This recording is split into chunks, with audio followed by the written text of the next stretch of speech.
EM Weekly starting right now, bringing emergency managers from around the world together to learn, share and collaborate. Good morning, good afternoon, depending on where you are at. And today is my favorite day of the year for EM Weekly. First of all, it's the day before Thanksgiving, so everybody, I hope you all have a wonderful Thanksgiving holiday. But it is the best. I am as giddy as a schoolgirl. I am as excited as a bride on her wedding day. I'm as excited as the guy getting ready to play the Super Bowl. I am so freaking stoked. Okay, all right. Take it easy, buddy. Take it easy. Slow it down. Okay. Dan, you know what today is? What's today, buddy? Today is the top 10 books that belong on an emergency manager's bookshelf, and I have a stack of books here to talk about. What about you? Well, I'm looking forward to seeing what you got on your stack of books. I tell you, for me this year it was kind of difficult, so I actually have a couple bonus ones on top of the 10 that I would suggest putting on the list. I do have some books here with me in my office. I have the rest of them at home, but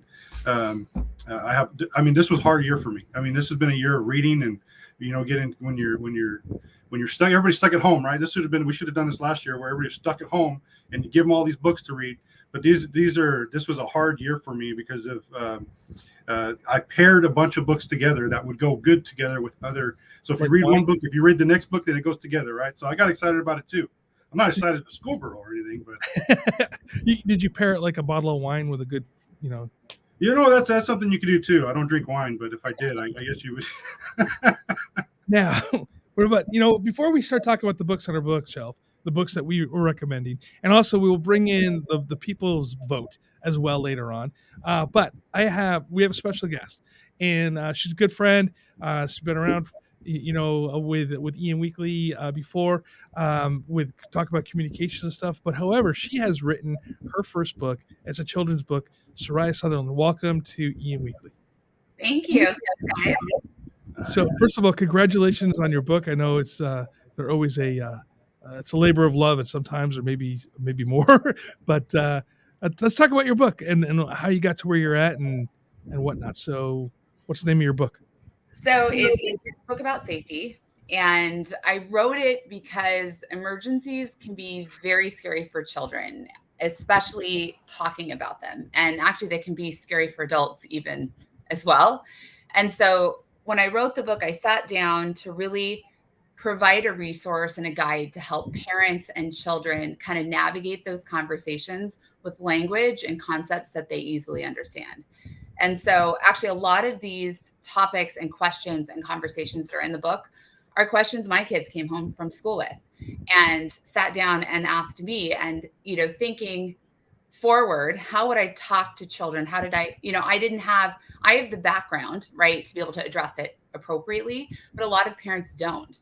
And so I wish I had almost thought about those conversations before they had come home and dropped their backpacks and said, Mommy, what do I do if this happens at school? And you're right there, trying to figure out, coming up with those words to be able to speak to them in a way that's positive and encouraging, to help them get those resources that they need. So that was really the aim behind the book. And I just remember talking to so many parents about, they're like, can you write a guide on like telling us what to do? Even parents are like, I didn't know I was supposed to do that. So that was really the aim behind the book. And the best thing about this book is it asks the hard conversations, and it asks the hard questions that we kind of shy away from. We don't want to talk about it because it's uncomfortable, and we address it head on. We ask the hard questions, and it's a book that kids and parents can read together to have those conversations. So the book is meant to be read with a parent, and to have, the question is asked, and then it asks like, well, can you think of some other things that might happen in your area or your neighborhood that might, other disasters that might affect you? So it's really a conversation starter. And then in the back of the book, there's like an action plan. So I can kind of show you, and I'll read through it just for those who can't see, but it gives, I don't know if you guys can see this. Yeah, we can see it. It's awesome. Yeah. It talks about like tools you need, who can help, the helpers, 2 numbers I can call, outside meeting place, emergencies where I live. So these are all things that are important for us to kind of put together down on paper, have those conversations about ahead of time before something happens. So it's really very, it's definitely something that, it's between a 5 and 10-year-old would really be able to understand. And again, like I said, it talks about the things that sometimes we're just uncomfortable talking about. So your background though is in the K through 12 space, right? As that's kind of like where you started with emergency management. Yeah. So I've worked in schools. So I do a lot of comprehensive safe school planning for schools in California. We have a nonprofit organization that does safe school planning with the California Department of Education. So I have a lot of background in the school context setting. But I remember working in, even just with my own children and talking with them. I have 3, and talking with them about these things. It's been fascinating because we as adults sometimes overassume a lot, right? They'll ask us something and we're like, oh, no, we know exactly what it is that you're asking us. And what I found was taking a step back and asking them the question. So, Mommy, what about, my kids are fascinated with tsunamis. I mean, we live by the water, so might be why, but that's like their number one disaster that they want to talk about all the time. So instead of me saying, this is what you're supposed to do, I ask them, what do you think we're supposed to do? What do you think you should do? And then we start that. What do you think a tsunami is? Instead of us just saying, oh, this is what it is. So it really has been, I've learned a lot too. My kids are constantly teaching me, certain things. Cause we're emergency managers, right? We're in the space. We almost know too much for our good sometimes. So, taking a step back and looking at through a lens of someone who doesn't have that expertise, what are they thinking about, right? How are they envisioning that topic, that disaster? What does that mean to them? And then having that reiterated to us and be able to then put it into context of a way that they might understand it. So let me ask a question with the book. How is it that maybe just ask you in general, your suggestion on how do we broach the subject with our kids on preparing for or planning for disaster and how they could be affected by that? So the first thing I would say, we've talked about this a lot, is just having that conversation. So I like something called family meetings. And so you can make them fun. You don't have to have them be all serious, but find an item, right? Get everybody together and just, away from it. It could be at a table. It can be in your living room, and, just sit down and say, hey, listen, let's just talk about this. Let's talk about, what we would do. What are types of emergencies and disasters or emergencies that are in our area? Can we think of any? And then have that conversation with your kids, have them give ideas. The big thing with kids, at least in my experience, has been we want to give them the information, and we want to then make them feel empowered that they have somewhat of control over those situations, right? So I think that's really important, is not to scare children. It's to say, okay, yeah, you're right. Earthquakes happen. And sometimes they happen when we least think about them, and they can be really scary. And I think that's also really important, to acknowledge the fact and acknowledge their feelings about these things. Acknowledge that, yeah, you're right. These things are really scary. And sometimes we just don't know that when they're going to happen, but there's things that we can do. This is what we can do about them, right? We can have a plan. So what do you think our plan should be? How can we think about 2 ways to get out of our living room? Okay, great. That's a really good idea. How would we do that? What are some tools, that we have at the house? What do you think we might need to be able to do that? Then you're even just talking about, the big thing we see all the time are house fires. So understanding what do we need to help protect ourselves from those types of situations, but also what are things that we can do at home that will, like the big word we use is mitigate, but with kids, that's a word they don't understand. So we say, how can we prevent these things from happening, right? So how can we prevent them, or how do we get warning? Right? How would a warning happen? So why are smoke detectors important? Do you guys know where they are? Let's go push the button. Kids love that, right? This is the time you can do it. But it's important because you don't want to be finding out you don't have working smoke detectors in your house during a house fire, number one.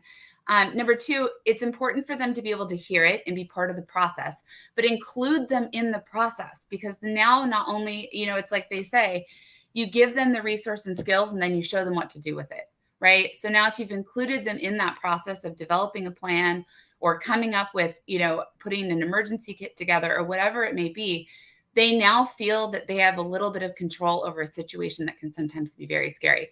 And disasters by nature are very abstract, right? We don't know when they're going to happen. We don't know how they're going to affect us. There's so many variables. And we include them in the conversation to help them feel like they're part of that process and they have control over something that can be uncontrollable. I think starting at the schools makes a lot of sense to me as well, because if you do this and using your book, for instance, at the school would be great, because then they're going to bring this stuff home to their parents. We've seen this happen time and time again. It works really well as far as like almost educating up to the parent. With the drop, cover, and hold program that we have with the Great Shakeout, I remember my son, when he was 10 or 11, he was about 11 years old, we had a pretty significant earthquake. It was like a 5.8 or something like that. And I remember him grabbing my daughter, who was a toddler, pulled her under the coffee table in the center of our living room and ended the drop, cover, and hold on. And so he didn't even think about it. It just was an action that he did because of what he learned in school.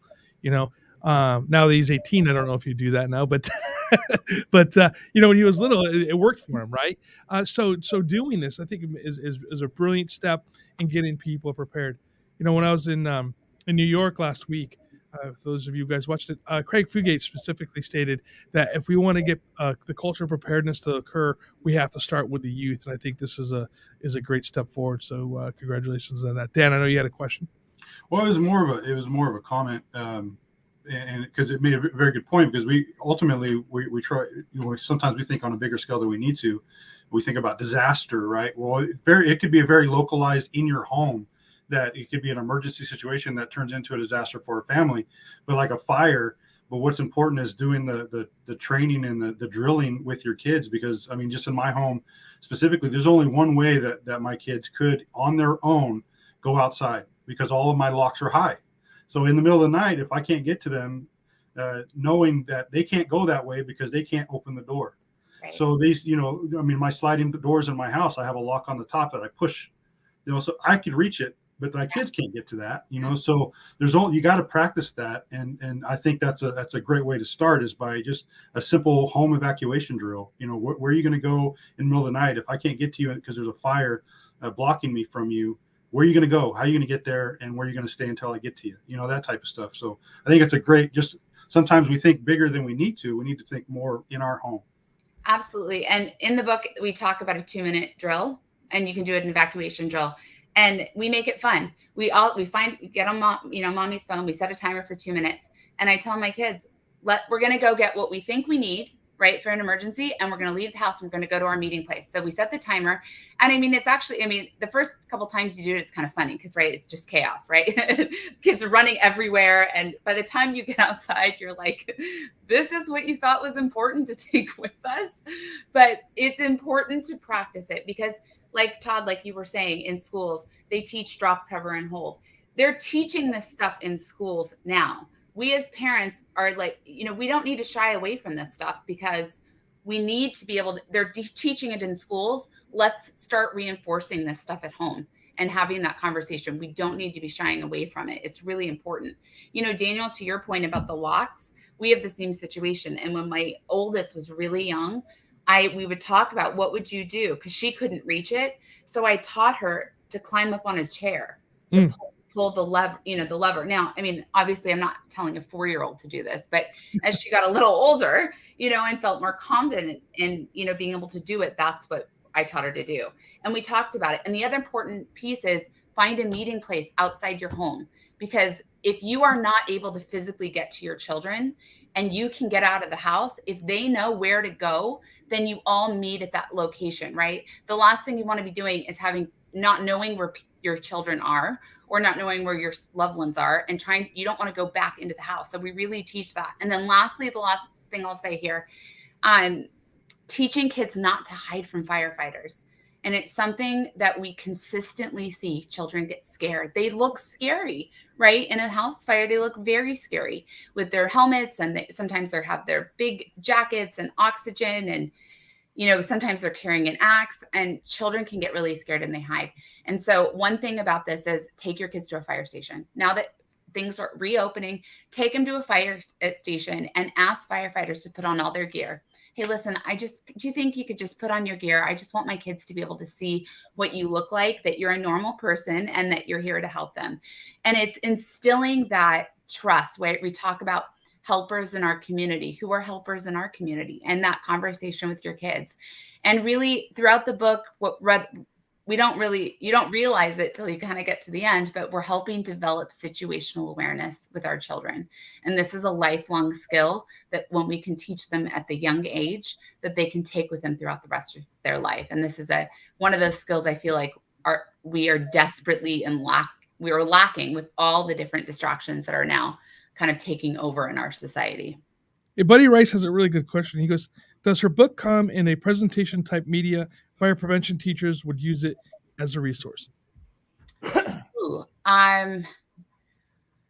that's a really good question. I could put something together.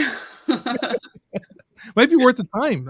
This might be something that it's a good. Hey, buddy, she'll send you 20% of all royalties for that idea. Right.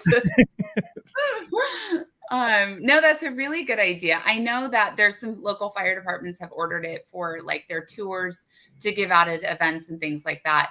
But I hadn't thought about that. So thank you for that. I'll kind of keep that on the burner.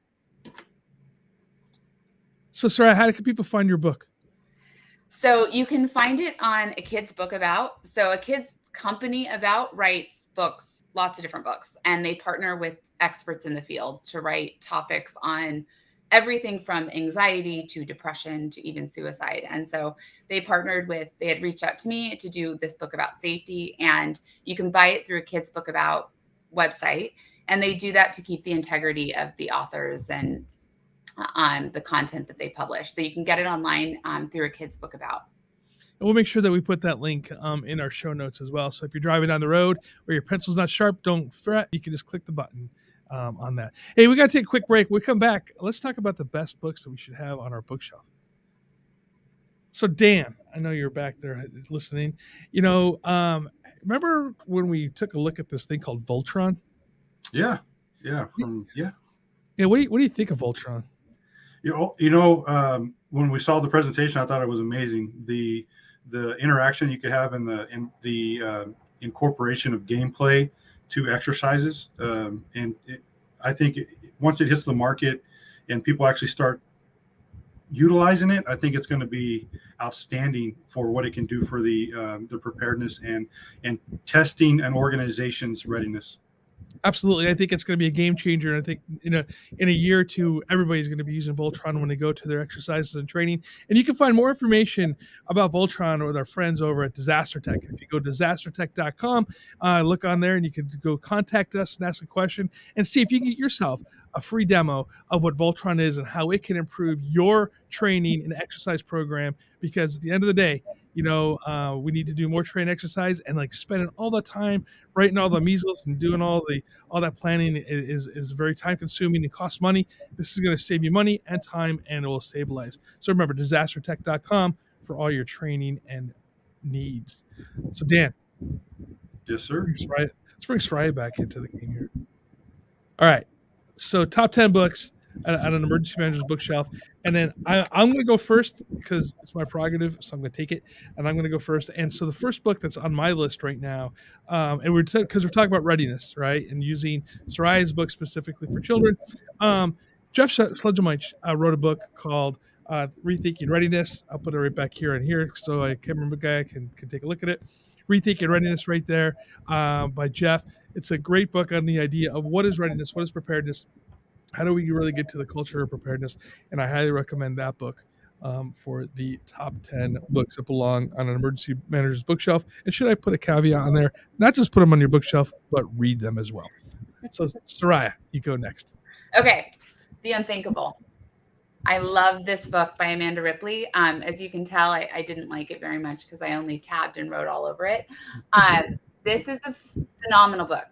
So I have it here. If any, I mean, absolutely read it. It's powerful. It's incredible. It talks about human behavior and the psychology behind why we do what. It's fascinating, and it uses case studies from all these types of events and disasters that have happened from the past 100 years. And it's phenomenal.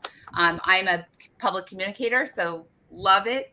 I love all of the psychology behind the human brain and how it works and how we process information. So I absolutely recommend it. It's phenomenal. It's absolutely phenomenal. It's live case studies. It's the stuff that we need as emergency managers, especially if we're talking about public alert warning. This talks about the why, right? Why isn't it working? And what we can do to fix it. The more information we have behind how our brains process that trauma and information is so important. So highly recommend it. The Unthinkable, Amanda Ripley. It is a great book. Great book. I got the opportunity to see her speak twice on that particular on that book and what she did and the research and stuff that goes into it. So yeah, I recommend it. Dan, what do you got? Well, I want to second hers. I have it as well. It's not as marked up as hers is. It's got some stuff in some marks in there, but I wanted to bring it to the attention that in this book it kind of would go secondary with your book, because it talks about the little girl who saved everybody from the tsunami. Yeah, in school about what to look for in the yes, tsunami. So I think this would be perfect to pair that story with some of your book. But one of the books that I have on my list is called Lynchpin by Seth Godin, and it is not an emergency management book. It is designed for an individual to make themselves indispensable.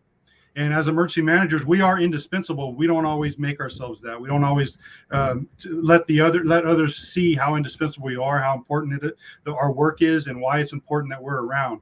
So the book Lynchpin by Seth Godin talks about how to make yourself indispensable, how to put yourself out ahead of the rest, and make yourself noticeable, so people notice and see how much it is that you do, why you do it, why it's important, and how if you were to leave, things would fall apart.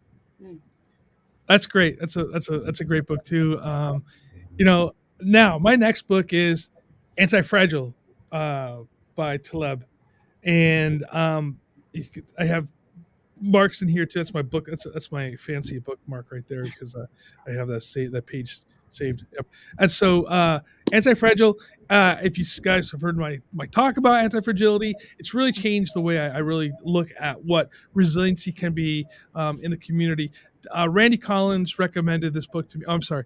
Dr. Collins recommended this book to me. Randy's a good friend of mine. It's kind of an inside joke. But anyway, he recommended this book to me. I read it. It's changed the way I see things in general. Antifragile by Taleb. So, Soraya, you're next. Okay. So keeping in line with psychology, so to speak, Body Keeps the Score by Blessel van der Kolk, I think is how I'm saying it right.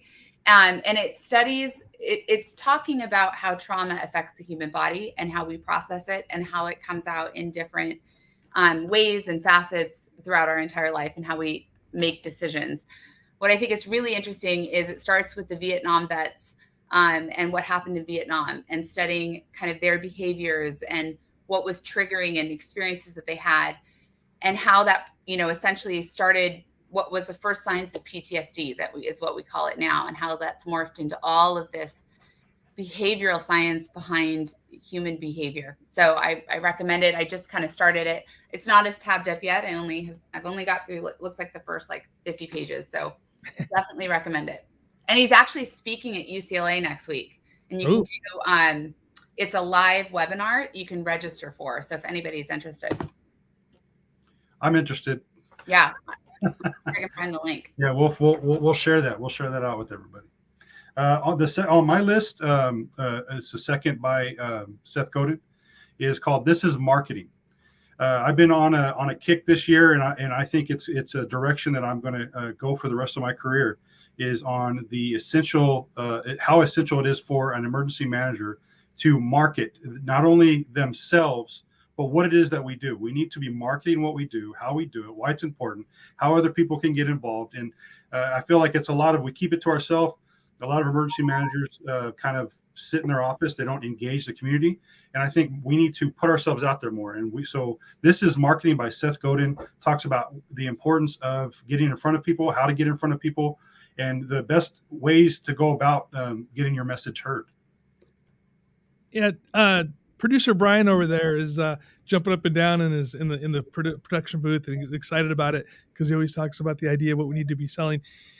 He says that Daniel Pink's book as well. Everybody, what's the name of the book again, Brian? Everyone Sells? No, Daniel Pink's book. He's over there talking to me in my ear. So it's Everyone Sells or something like along those lines. That's his book is recommended on that side. But on my end, I have Warnings, and it talks about the idea that we go into telling people, hey, the disaster is going to be coming. Why people don't listen to what we're talking about, right? And it kind of goes into, there's another book that I'm going to recommend next that kind of goes hand in hand together. But Warnings, I think is a book here that you guys should really take a look at. And the other side is Finding Cassandra's Stop the Catastrophe by Richard A. Clarke and R.P. Eddy. Yeah, I mean, that's what we do, right? I mean, I think sometimes we are that Cassandra running around saying, hey, this could potentially happen. And, a good example of this is COVID, right? How many emergency managers and public health people talked about the idea of pandemic flu, and no one wanted to listen to us, and now we're here. And so Warnings, that's the book I recommend. Oh, is it my turn? Yeah. Oh, now I'm supposed to go. All right. The next one is Crucial Conversations. This is a non-emergency management book. But what I think is fantastic is especially for us emergency managers, we need to figure out how to communicate effectively to our leadership, especially when stakes are high. And how do we do that in a way that allows for us to get our message across and be effective? Daniel, to your point, we have to make ourselves indispensable, right? We have to figure out what that I guess that I'm trying to think the right word for it, but that battle rhythm of what we do and finding that importance. So I love this book. It's not as tabbed as my others, but a few, but I think it's fantastic because it talks about, does a lot of self-assessment. So there's a lot of quizzes and things within the book that you can take to figure out kind of your style. And then it talks about the research and the case studies on, it's very business focused, but I think there's a lot of applicability from the business side, especially for what we do. Because essentially we are trying to quote unquote sell what we do to get leadership to buy into it, to take those preparedness and mitigation actions. All right, Danny. So the next one on mine is called The 5 Dysfunctions of a Team. It is by Patrick Lencioni. It is Patrick Lencioni, his books, he's got a number of books, but his books, he writes on a topic and he incorporates it into a story, which makes it very entertaining. But why I put this on the list is because it goes into not necessarily teamwork, but more the importance of conflict and challenging the status quo. It goes against everything that we teach as emergency managers, is that this is the way we've always done it, so that's the way we should continue doing it. That we can push back, and it goes to pushing back on leadership. A lot of emergency managers, I feel, they're and for lack of a better term in my head right now, gun shy when it comes to challenging leadership and or even engaging and talking to their leadership, especially depending on what level of government they work in or level of an organization that they fall into, that they feel inadequate when it comes to talking to those that are higher up. And this book gives you an idea on how to push back on certain things, how to engage in conflict in a way that's not like argumentative, and it's not negative. It's a conflict. It's conflict that raises argument, but also brings conversation and brings change. And that's why I put that on my list. All right. So now we're coming into my next book here, and it kind of goes along with Warnings. It's The Death of the Expertise, or Death of the Expert here. And you can see, again, mine's tabbed up. So Soraya and I kind of read the same way. Yeah, I mean, it's a time now that everything is questioned. We don't believe the experts. I did a little talk about this on Business Continuity Today yesterday, on what that means, and why we don't believe in experts. Sometimes I think it's our own fault because we step out of our lane a little bit, and just because we know a little bit about something, we say we're an expert, but we're not, and it kind of like discredits some of the stuff that's going on. So the death of experts and why it occurs. I think it's a high, especially those of us that are in this business that we're experts, and why people don't want to listen to what we have to say, and it gets deep into that. So All right. The next book is Thinking Fast and Slow by Daniel Kahneman. I think am I saying that right? Yes. I just started it. I saw him speak, and he did a really informative presentation on communications.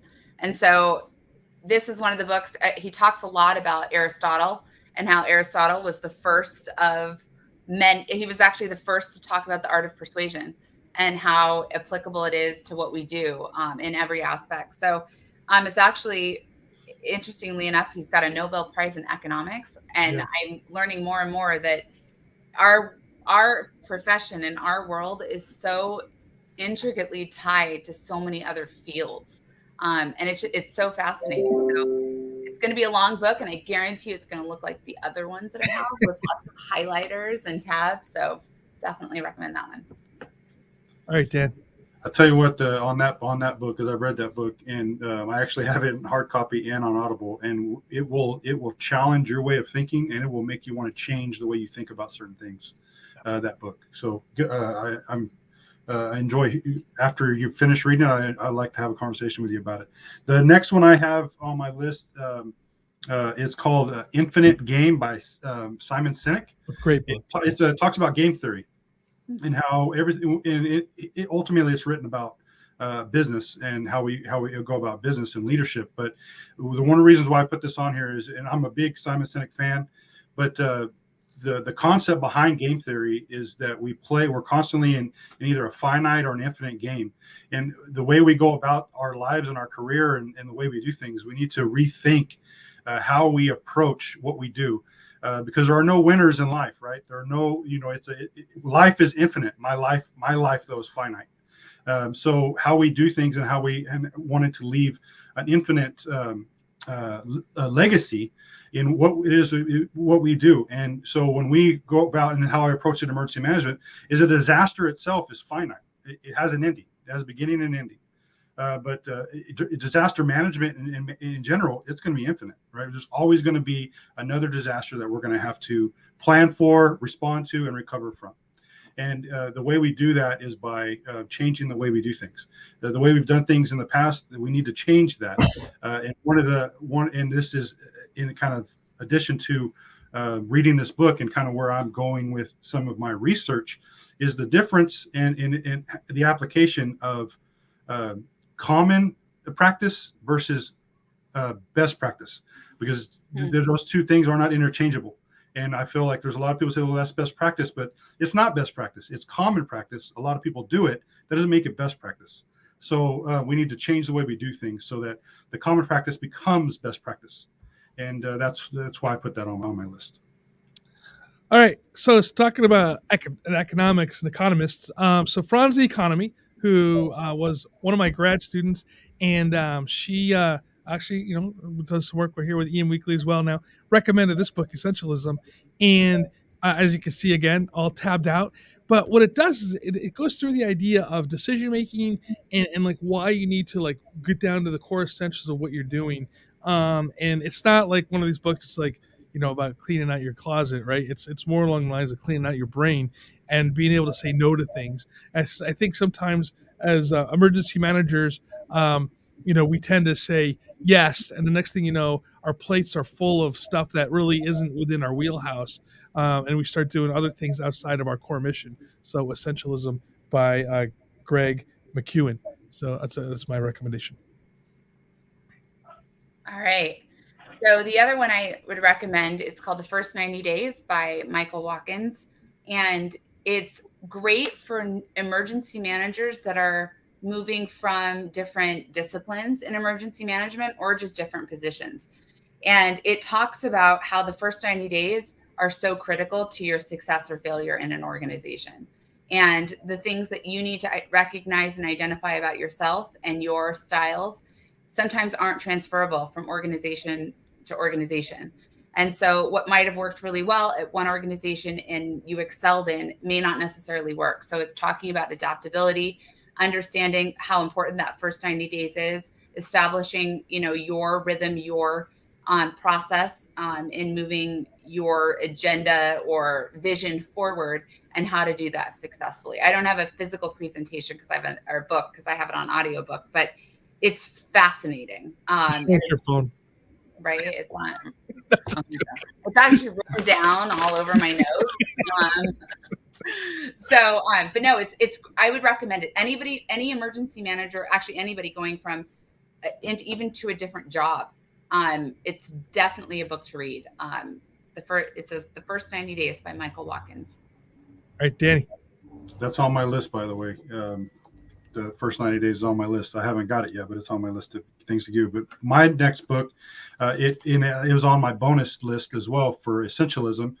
Franziska Economy saved my mental health this year by recommending that book.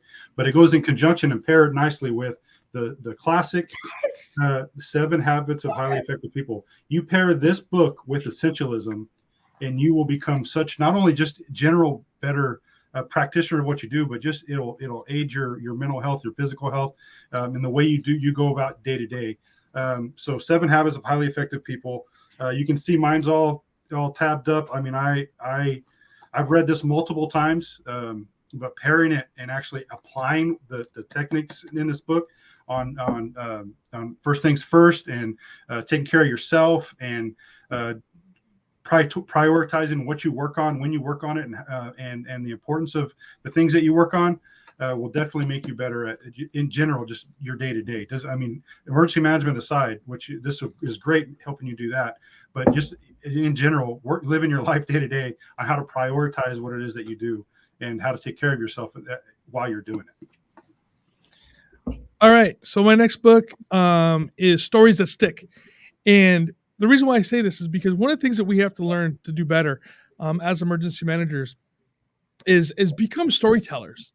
And when we go out and do public speaking, and Soraya, specifically with your book coming up and talking to children about emergency preparedness, and why it's important, I think if we could be better storytellers, we do a greater job of getting people to really listen to what we're saying. So that's why Stories That Stick is my recommendation, and it's by Kendra Hall is who wrote this book.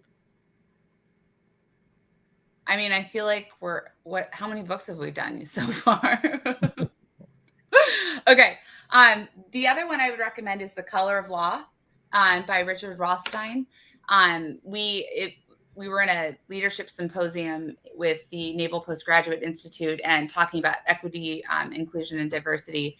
And it was really looking at, focusing on kind of how our policies have really been disadvantaged for a lot of communities. And so it talks about all the redlining that happened, what that meant, and how it's essentially our government policies have really led to this massive disparity between the different groups within our country, and how it's so fascinating because, again, the concept of redlining, we thought, at least I guess naively thought, a lot of it was political, right? And it actually isn't.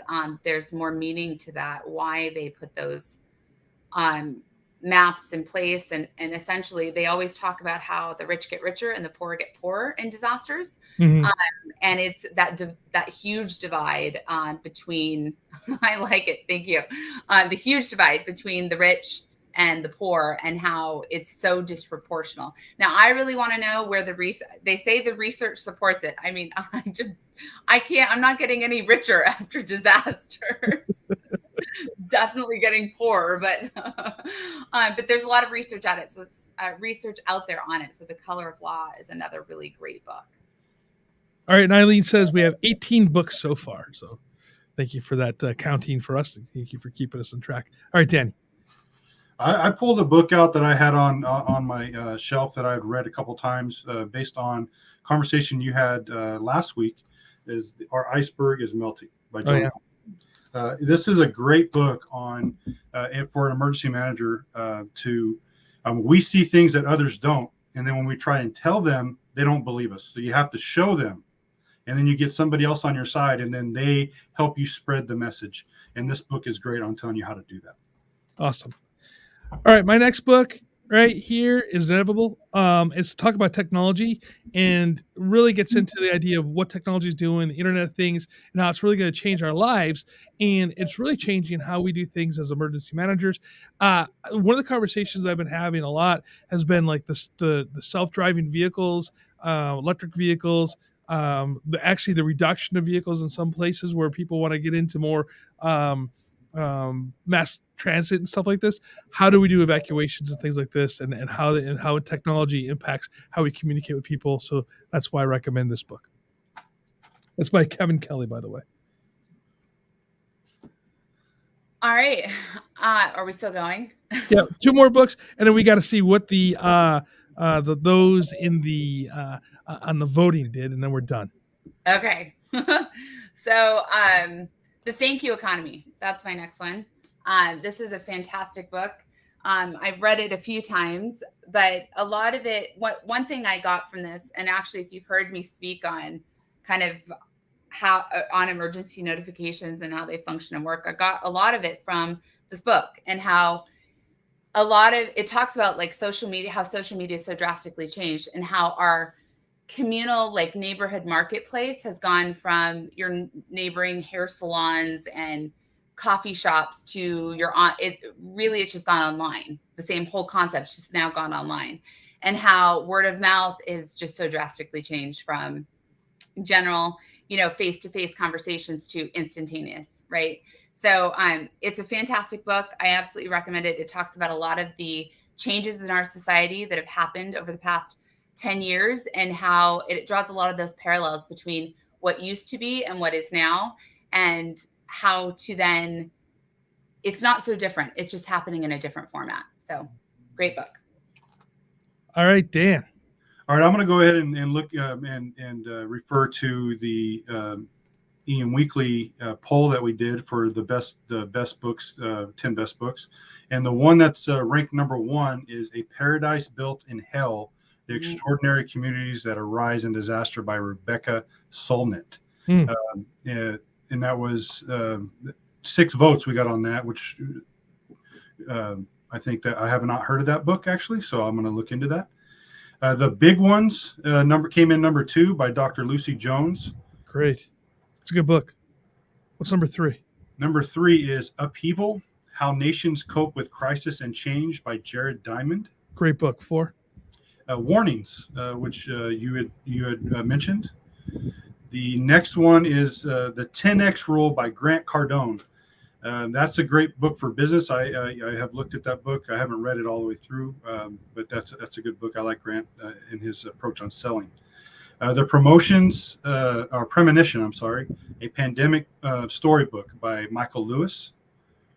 Next, we have The Death of Expertise, which we reviewed. Essentialism, which I voted on. Todd, you did not vote on that. Gosh, Todd. Good book. It is a very good book. I've already gone through it twice. That book is great. I can't believe it didn't rank higher. And then 2034, a novel of the next world war. Elliot Inkerman and James Staridius wrote that book. And then The Plague by Albert Camus. Oh, geez. Is that? What's that? Is that 10? No, there's not all of them yet. And then so I got 3 more. The Deadliest Enemy came in on lower on the list. Resilience by Eric. I can't. Greetins. I'm sorry if I messed his name up, which I know I did. And then In Honor of the Charleston 9, a study of change following tragedy by Dr. David Griffin. Those are the books that are in there. And everybody, if you guys want to see those books, you can go to Facebook, to the Facebook group, where we do more interactive stuff over there as well. And for for, well, you guys can vote next year for the next item. So here's my last book real quick. I just want to go over this because I think it's important. It's called The Blueprint. And it's really, again, it's about change and it's about leadership, but it's not about that. It's about how you personally can create your own leadership blueprint and how you can develop yourself. So it's a self book on that part. Hey, everybody, we're running really, really over time. Brian's about to throw darts at me through the window. I do apologize about that, but I think it was worth the time. And Soraya, again, thank you so much for spending time with us this morning. One last time, how do people find your book? A Kid's Book About Safety is on the website, A Kid's Book About, and we'll drop the link in the chat, or how do you want it to go? Yeah, it's gonna go. We'll put it in the show We'll notes share so everybody can get there. We'll Cool. share it out. Thanks, you All right, guys. everybody. Hey, everybody, thank you so much for spending time with us this morning or this afternoon, depending on where you are. And I really do appreciate everything you do. Hey, these books are great, not only just for your bookshelf too, but also if you guys are giving, Hanukkah starts this weekend. If you're looking for a good Hanukkah book, a gift or Christmas gift, here they are right here for you to go. And until next time, everybody, please stay safe. Please stay healthy. Stay hydrated. Don't eat so much tomorrow. And we'll see you next week. Thank you, Brian. Thank you, Brian.